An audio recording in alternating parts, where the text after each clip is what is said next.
성경 말씀 마태복음 25장 31절에서 40절입니다. 제가 봉독하겠습니다.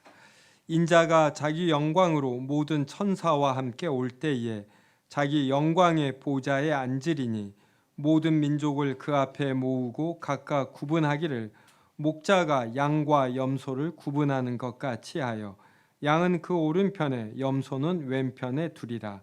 그때에 임금이 그 오른편에 있는 자들에게 이르시되 내 아버지께 복받을 자들이여 나와 창세로부터 너희를 위하여 예비된 나라를 상속받으라.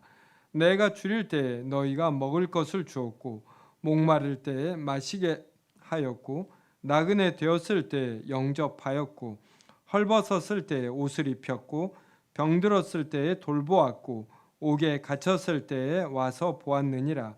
이에 의인들이 대답하여 이르되 주여 우리가 어느 때에 주께서 줄이신 것을 보고 음식을 대접하였으며 목마르신 것을 보고 마시게 하였나이까? 어느 때에 나그네 되신 것을 보고 영접하였으며 헐벗으신 것을 보고 옷 입혔나이까? 어느 때에 병드신 것이나 옥에 갇히신 것을 보고 가서 배웠나이까 하리니 임금이 대답하여 이르시되 내가 진실로 너희에게 이르노니 너희가 여기 내 형제 중에 지극히 작은 자 하나에게 한 것이 곧 내게 한 것이니라 하시고 아멘. 오늘 본문을 통해서 여러 가지를 살펴볼 수 있는데 첫 번째로 살펴보고자 하는 것은 이렇게 사람들이 다 죽은 후 예수 그리스도의 재림 때에 마지막 심판이 있다라는 것입니다. 그래서 31절에 보면 인자가 즉 예수 그리스도가 자기 영광으로 모든 천사와 함께 올 때에 자기 영광의 보좌에 앉으십니다. 그리고 모든 민족을 이 말은 모든 사람을 그 앞에 모으고 이렇게 각각 구분합니다. 그래서 양과 목자가 양과 염소를 구분하는 것처럼 양은 그 오른편에 염소는 왼편에 둡니다. 그리고 나서 임금이 그 오른편에 있는 자들에게 양에 해당되는 것이죠. 그러면서 아버지께 복받을 자들이여 그러면서 창세로부터 너희를 위하여 예비된 나라를 상속받으라 그럽니다. 그러면서 내가 줄일 때 너희가 먹을 것을 주었다. 이러니까 이 말을 들은 사람들이 어느 때에 나그네 되신 것을 보고 영접하고 또 줄이신 것을 보고 음식을 대접하였습니까? 이렇게 물었고 그러자 임금이 여기 내 형제 중에 지극히 작은 자 하나에게 한 것이 곧 내게 한 것이니라 이렇게 대답하셨어요.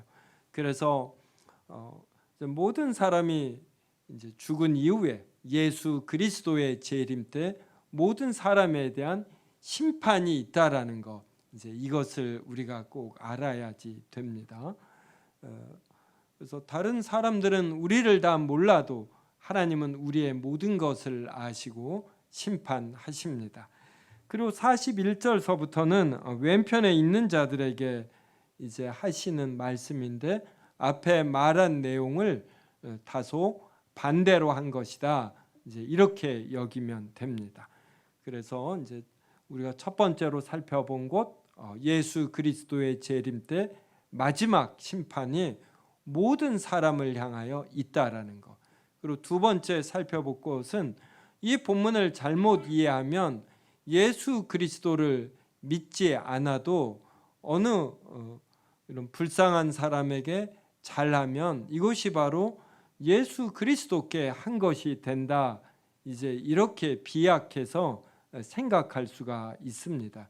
그런데 이 본문이 의미하는 것은 예수 그리스도를 알고 즉 자신의 모든 죄가 예수 그리스도의 피로 사해진 것을 알고 근데 이러한 자기를 위하여 예수 그리스도께서 피 흘리신 것이 아무 이유 없이 나에 대한 사랑인 것을 알게 되는 것입니다. 그래서 이 사랑을 가지고 자기 주변에 지극히 작은 자 하나에게 잘하는 것이에요. 바로 이런 자에게 이런 자는 바로 예수님께 한 것이다. 이제 이러한 의미이지 예수 그리스도를 몰라도 가난한 자, 약한 자를 배려하며 선을 행하면 구원을 받는다라는 보편 구원, 이것은 절대로 아닙니다. 그래서 이에 대한 오해는 없어야지 돼요. 성도 여러분은 이렇게 다른 나라 사람들을 보면은 어떻게 여기시는지요? 제가 며칠 전에 외국인들하고 식사를 했는데 그분들이 그래요. 이제 제가 자신들을 친절히 진심으로 대해 준다는 거예요. 근데 이 말을 하려는 것이 아니라 제가 이렇게 한다라면은 하나님 앞에서는 국적이 없다라는 것입니다. 하나님 앞에서는 모든 사람이 귀한 것이죠. 그래서 우리는 자기 가정과 자기 나라에 대한 사랑과 이런 애국심, 이게 분명히 있어야지 됩니다. 그런데 이것이 너무 지나쳐서 어떤 국가 차별이나 민족 차별이나 인종 차별로 되면은 안 되는 것입니다. 요사이는 유럽이나 미국을 어떤 동료 목사님들이나 여행하고 와도 가서 좋았다가 아니라 가서 불편했다, 이러한 이야기를 많이 합니다. 그만큼 대한민국 국민이라는 자부심을 갖기 쉬운데 이제 갖기가 쉽죠. 하지만 우리가 대한민국 국민이 된 것이 나의 선택이 아닙니다. 하나님께서 대한민국에 태어나게 하셨죠. 그러니까 감사한 것이죠. 그래서 오히려 이것으로 다른 나라 사람들을 오히려 잘 섬기는 것, 이제 이것이 필요로 합니다. 이 본문에 관해서는 이제 이 두 가지로 모든 사람에 대한 최종적인 심판, 일반적 심판이 있다라는 것, 그리고 이 본문으로 보편 구원을 말하면 안 된다라는 것, 이것을 말씀드리겠습니다. 그리고 나누어 드린 종이를 한번 보십시오. 부활에 대해 알아야 할 일들, 이것은 우리가 지난번에 공부한 내용을 정리한 것입니다. 그래서 일반적 부활이 있다. 여기서 일반적은 의인만이 아니라 악인도 부활한다라는 것입니다. 그래서 이러한 면에서 일반적 부활이에요. 그런데 이러한 부활이 일어날 때, 그러니까 예수 그리스도가 재림할 때 살아있는 사람들이 있습니다. 이러한 사람들은 순식간에 변화됩니다. 그러니까 순식간에 영화롭게 변화된다. 예수 그리스도의 재림 때 무덤에서 쉬고 있는 이미 죽은 자들이 있습니다. 이러한 분은 자신의 몸과 영혼이 다시 영원히 결합하며 살아납니다. 그러니까 이 내용에 대하여 오늘 우리 성도님 한 분이 질문했어요. 그러면 화장을 하면은 이것이 전부 죄가 되어서 날아가는데 어떻게 되느냐? 그래도 부활이 있느냐? 그래요. 그래서 제가 질문했습니다. 사람이 무덤에 묻어도 한 500년, 1000년이 되면 어떻게 됩니까? 뼈까지도 전부 다 이렇게 썩어서 가루가 되어서 날아갑니다. 그러니까 화장은 삽시간에 이루어지는 것이고 매장은 긴 시간에 걸쳐 이제 이루어지는 것이죠. 공통점은 모두가 다 먼지처럼 날아가 버린다라는 것입니다. 그러면 그 날아가 버린 요소들이 다시 결합이 되어서 영화롭게 부활이 되는 거냐, 이제 이러한 의문이 생기잖아요. 여기에 대해서는 성경이 정확하게 말하지 않으므로 그래서 더 이상 우리가 알 수가 없습니다. 이제 이러할 때에는 성경이 침묵을 하면 우리도 이제 침묵을 하는 것이에요. 근데 분명한 것은 우리의 옛 몸과 똑같은 몸으로 부활을 하는데 이 몸이 영화로워지는 것이에요. 그래서 한 형제, 한 부모 밑에서 난 사람들인데 어떤 사람은 굉장히 잘생겼어요. 아주 미인이거나 미남입니다. 근데 똑같은 부모에게서 났는데 이렇게 추남이고 추녀예요. 근데 이 차이가 얼굴에 있는 눈과 코와 입에 조그만 배열 차이입니다. 한 1mm 정도만 변화가 있으면 미남이 되고 미인이 되고 이게 잘못 배치되면 추남, 추녀가 되는 것이에요. 그래서 하나님께서 우리의 개성을 전부 살리면서 이 개성이 보존된 상태에서 가장 영화롭게 우리의 몸을 변화시키십니다. 그리고 이 육신이 이미 거룩해져서 하늘나라에서 쉬고 있는 영혼과 결합이 됩니다. 죽은 그 다음에 4번 의인의 몸은 신령하고 썩지 아니하게 살아납니다. 그래서 B 그리스도의 영광스러운 몸과 같이 됩니다. 이렇게 되는 근거, 항상 근거가 있어야지 되죠. 이 세상에 공짜는 없습니다. 이렇게 되는 것은 그리스도의 영에 의해서 그리고 그리스도의 부활의 공로에 의해서 우리도 이렇게 되는 것입니다. 그래서 그리스도께서 죽고 부활하시며 죽음의 권세를 이기고 마지막으로 죽음 자체를 죽여버리셨어요. 그래서 우리가 부활하는 것입니다. 그러면 동그라미 4번으로 된 게 이제 5번이겠죠. 제가 잘못 쓴 것입니다. 악인의 몸은 어떻게 되냐면 치욕 가운데서 살아납니다. 악인도 부활을 하는데 치욕 가운데서 살아나고 그리고 진노하시는 심판자 그리스도에 의해 신자는 그리스도의 부활의 공로에 의해 부활을 하는데 악인은 진노하시는 심판자 즉 이런 엄한 심판을 받기 위해서 악인은 부활하는 것입니다. 자, 이게 지난번에 공부한 내용이고 자, 오늘 공부할 내용 88문 묻고 답하겠습니다. 부활 직후에는 어떤 일들이 일어납니까?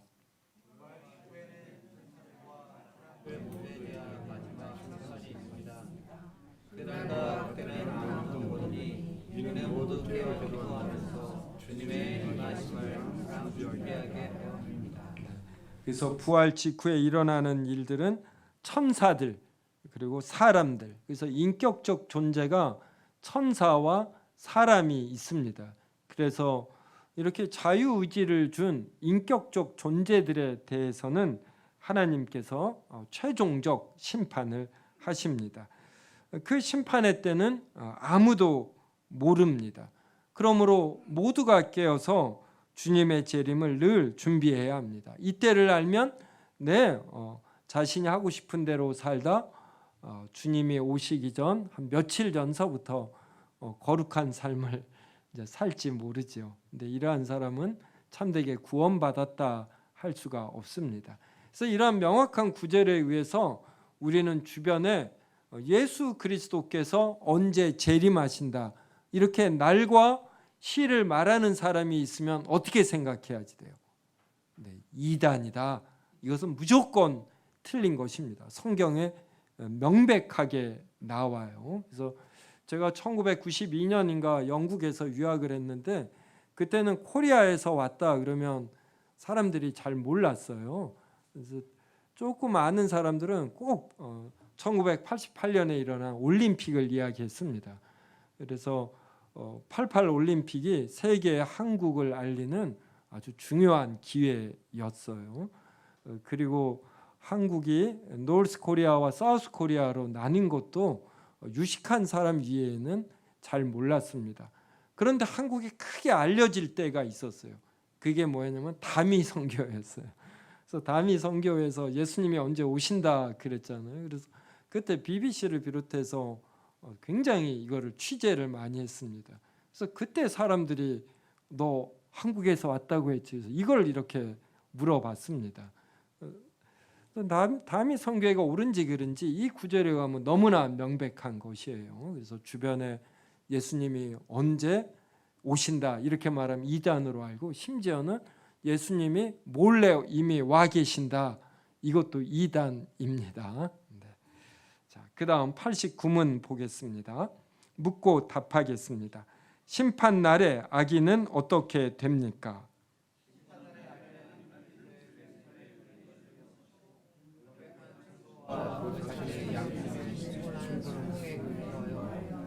사실 선포되는 죽지만 공정한 정죄의 선고를 받을 것입니다.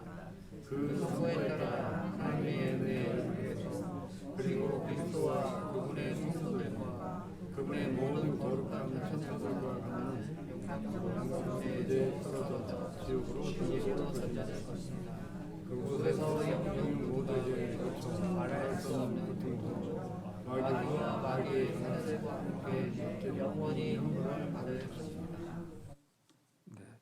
그래서 심판 날에 악인이 당하는 일들은 우리가 마태복음 아까 살펴본 것처럼 그리스도의 왼편에 놓입니다. 그리고 두 번째는 두렵지만 공정한 정죄의 선고를 받습니다. 하나님께서 이제 선고를 하시거든요. 그럴 때 이 사람들이 전부 다 수긍할 수 있는 이러한 심판이에요.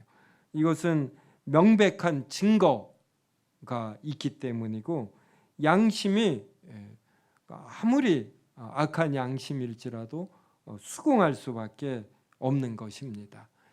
성도 여러분, 우리 요 사이는 이런 질문이 없지만 그래도 간혹 나와요. 우리나라는 성웅 이순신 장군 그러잖아요. 그래서 이순신 장군 하면 참 거룩한 사람으로 여겨져서 그럼 이순신 장군이 예수님을 모르면 지옥에 간단 말이야. 이런 식의 질문이 이제 있었습니다. 이렇게 질문하면 우리가 어떻게 답해야 할까요?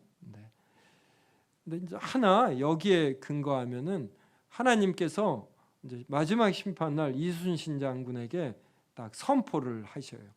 그러면 이순신 장군이 고개를 끄덕이고 이것을 받아들인다. 이것은 아주 명백한 것이에요. 하나님은 명백한 증거에 의해서 그리고 이순신 장군의 양심이 수긍할 수 있는 이러한 내용으로 선포하시는 것입니다. 그래서 이제 이런 질문을 하는 분은 이순신 장군이 우리나라를 이제 일본에 침입해서 임진왜란 때 구했기 때문에 이제 아주 훌륭하다고 보는 것입니다. 하지만 사람은 여러 척도로 평가가 되는데 전쟁이라는 측면에서 이순신 장군이 뛰어났고 어느 정도의 도덕성을 갖고 있지만 하나님의 말씀하시는 이러한 거룩의 수준 이제 여기까지 이제 이르는 것은 아닌 것이죠. 그래서 우리가 어느 한 사람을 볼 때 장점만 보아서도 안 되고 또 단점만 보아서도 안 되고 있는 그대로 종합적으로 또 보아야 할 것입니다. 다음 세 번째는 악인들은 하나님의 은혜의 얼굴에서 이렇게 떨어집니다. 그러니까 하나님의 은혜의 얼굴에서 멀어진다라는 것은 하나님과 교제하는 데에서 멀어진다 이러한 의미입니다. 그리고 그리스도와 성도들과 거룩한 천사들과 갖는 영광스러운 교제에서 떨어집니다. 그래서 어디로 가냐면 지옥으로 던져집니다. 네 번째, 이 지옥에서 어떠한 일을 겪느냐면 영육에 걸쳐 말할 수 없는 고통으로 마귀와 그의 사자들과 함께 영원히 형벌을 받습니다. 이것이 예수 그리스도의 재림 때 마지막 심판 때 악인에게 주어지는 일입니다. 그렇다면 의인은 어떻게 되는지 살펴보겠습니다. 심판날에 의인은 어떻게 됩니까?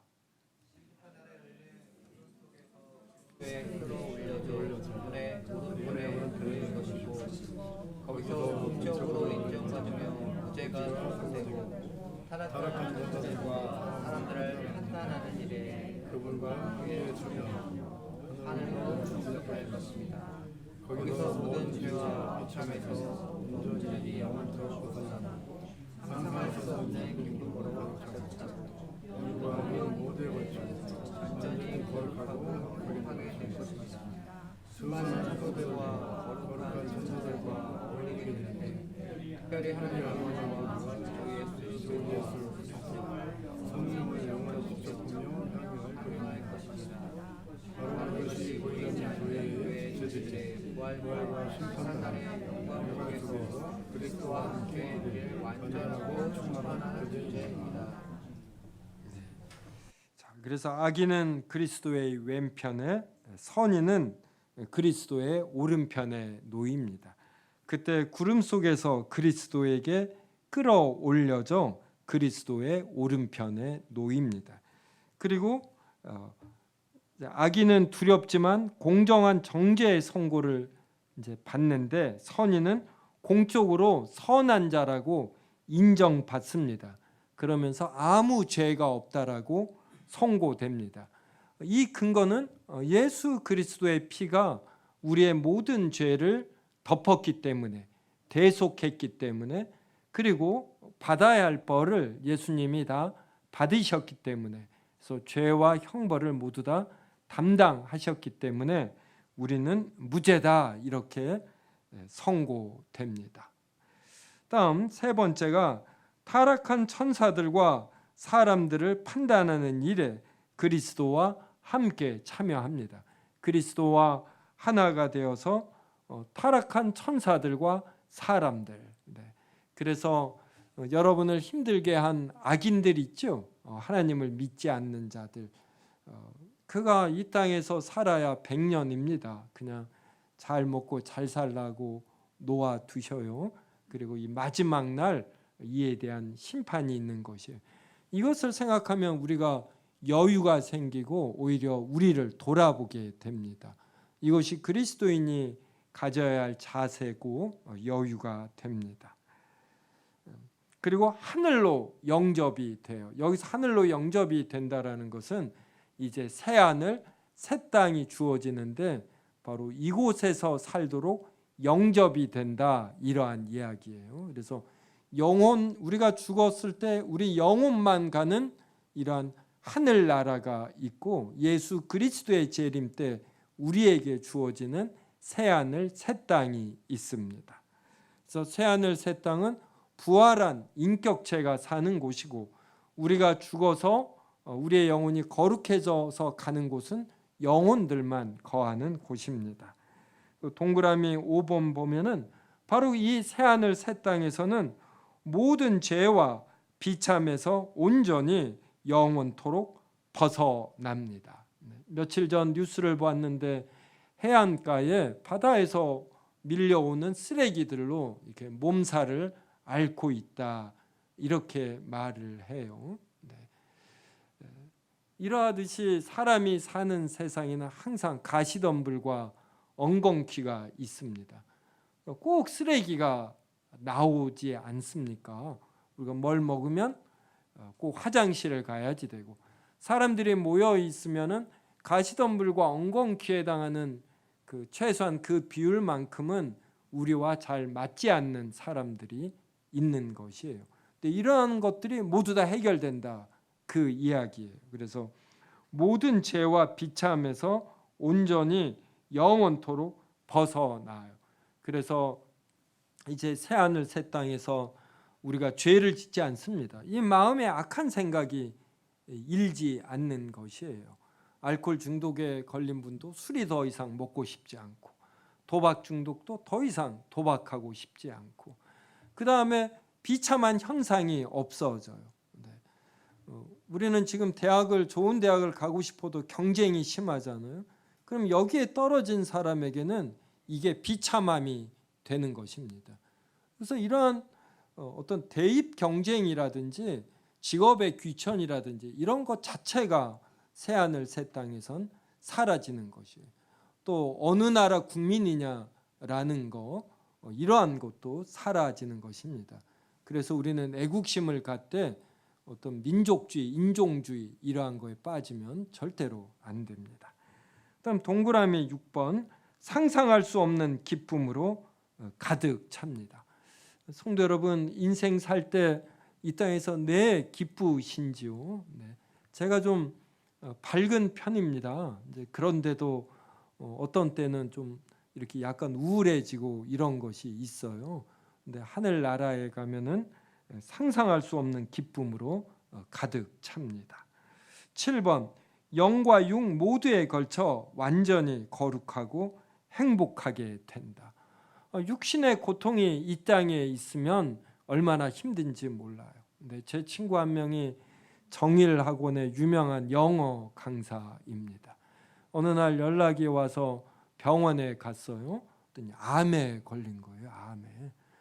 근데 돈이 얼마나 많은지 저는 여러 좀 잘 사는 분 병실에 가봤거든요. 1인실도 가봤는데 걔는 1인실 한 3개 합해 놓은 데서 지내더라고요. 근데 신앙이 좋아요. 근데 하는 말이 뭐냐면 몸이 아프니까 뭐가 안 들어온대요. 그리고 어떻게든 낫게 할 수 있는 능력의 기도를 받고 싶다고. 너 좀 그런 기도 해줄 수 없냐고 저에게 그래요. 그 심정이 너무나 이 절실히 다가오는 것이에요. 하나님께서 은혜 주시기를 이제 간절히 기도하고 그랬는데 이제 어느 날 먼저 갔습니다. 그래서 병에 걸린 분은 육신의 고통이 커요. 이러한 것들이 모두 다 없어지는 것이에요. 새하늘 새 땅에서는. 그다음 8번 수많은 성도들과 거룩한 천사들과 어울리게 된다. 악인들은 하나님의 은혜의 얼굴에서 멀어져요. 그리고 예수 그리스도 성도들 천사들과의 교제에서도 멀어집니다. 그런데 선인들은 수많은 성도들과 거룩한 천사들과 어울리게 됩니다. 특별히 하나님 아버지와 우리 주 예수 그리스도와 성령을 영원히 직접 보며 향유한다. 우리나라 말로는 즐긴다, 누린다. 삼위일체 하나님 그리고 거룩한 성도들과 천사들과 교제하니 얼마나 좋습니까? 그 다음 9번 이것이 영광 속에서 그리스도와 함께 누릴 완전하고 충만한 교제이다. 이것이 바로 영광 속에서 누리는 완전하고 충만한 교제입니다. 그래서 이것이 우리의 신앙의 목표예요. 그럼 우리는 새하늘 새 땅만 바라보냐? 그러지 않고 새하늘 새 땅에서의 이런 기쁨과 진리를 가지고 이 땅에서 살아가는 것입니다. 그래서 자신의 가정을 이 새하늘 새 땅의 가정처럼 만들기 위해서 그러려면 자신이 어때야지 돼요? 희생이 있어야지 돼요. 뭔가 계속 배려하고 사랑하고 또 하나님의 말씀으로 잘 이끌어야지 됩니다. 그러니까 이러한 능력을 우리가 길러가는 것이죠. 이제 마지막으로 하나 하고 마치겠습니다. 구신문 답에 심판날의 의인은 구름 속에서 그리스도에게 끌어올려져. 근거 성경 구절이 영어 알파벳 E에서 데살로니가전서 4장 17절입니다. 데살로니가전서 4장 17절에 해당하는 내용을 읽어드리겠습니다. 그 후에 우리 살아남은 자들도 그들과 함께 구름 속으로 끌어올려 공중에서 주를 영접하게 하시리니 그리하여 우리가 항상 주와 함께 있으리라. 이 내용이 맞아요. 그런데 이제 이런 세대주의자들의 영향으로 이렇게 구름 속으로 끌어올려져 가고 신자들이 이제 참된 신자들, 그 나머지는 이렇게 존재한다. 그리고 이 땅에서 혹은 뭐 7년 혹은 얼마 동안에 이런 환란의 때가 있다. 이게 세대주의자들의 주장입니다. 그런데 이렇게 공중으로 끌어올리면 이것으로 그냥 끝인 것이에요. 이것이 예수 그리스도의 재림 때 이루어지면서 이제 동시에 악인과 선인에 대한 이제 심판이 시작되는 것입니다. 성도 여러분 생각해 보십시오.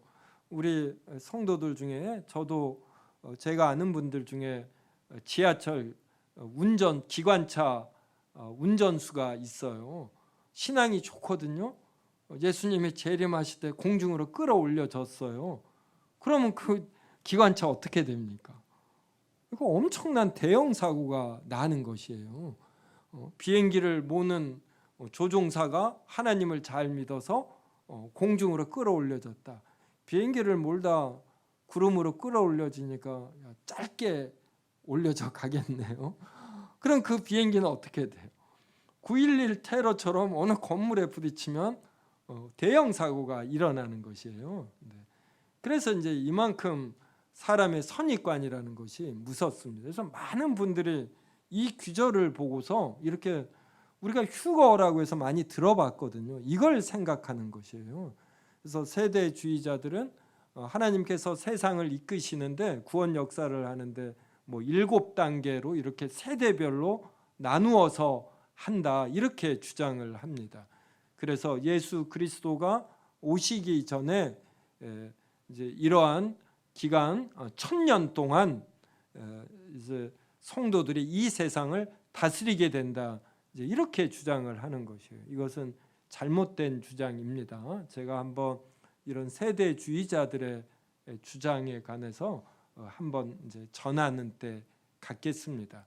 그래서 오늘은 간단히 이야기하면 바로 이렇게 구름 속으로 신자들이 끌어올려짐을 받는 것, 그래서 예수님과 함께 그래서 악인과 천사들을 전부 다 심판한다라는 것, 이것이 분명한데 구름 속으로 끌어올려지는 이것이 바로 이 세상의 종말을 의미하는 것이다. 더 이상의 어떠한 기한이 없는 것이에요. 그래서 세대주의자들은 부활도 이때 일어나는 첫 번째 부활, 또 몇 년 후에 일어나는 두 번째 부활, 그래서 그들 내에서도 혼란이 일어나서 몇 번의 부활을 이야기하기도 합니다. 자, 이제 이것으로 마치겠습니다. 성도 여러분, 이제 다음서부터는 보다 더 실천적인 내용으로 우리가 올막합니다. 이렇게 부활과 심판을 보면서 우리가 사는 세상은 바로 이것으로 끝이 아니다라는 것. 이것은 우리가 앞으로 누리게 될 새하늘 새 땅에서 영광 속에서 누릴 완전한 삶의 하나의 반영에 지나지 않다라는 것. 이것을 우리 마음속에 꼭 품으시기 바랍니다. 그래서 하나님은 영원하셔서 이 시간 모두를 다스리시는 것이에요. 그래서 이 땅에서의 삶 이후에 하나님이 예비하신 영원한 삶이 또 기다리는 것입니다. 이것을 인해서 우리의 삶에 의미가 있어요. 이 세상을 우리가 믿음으로 보며 이 땅에 살아계시는 동안 누구보다 하나님의 말씀대로 살고 하나님의 말씀대로 자신을 희생하며 사랑하는 일이 쉽지 않지만 이렇게 살기 위해서 우리가 서로 격려하며 노력할 수 있기를 바랍니다.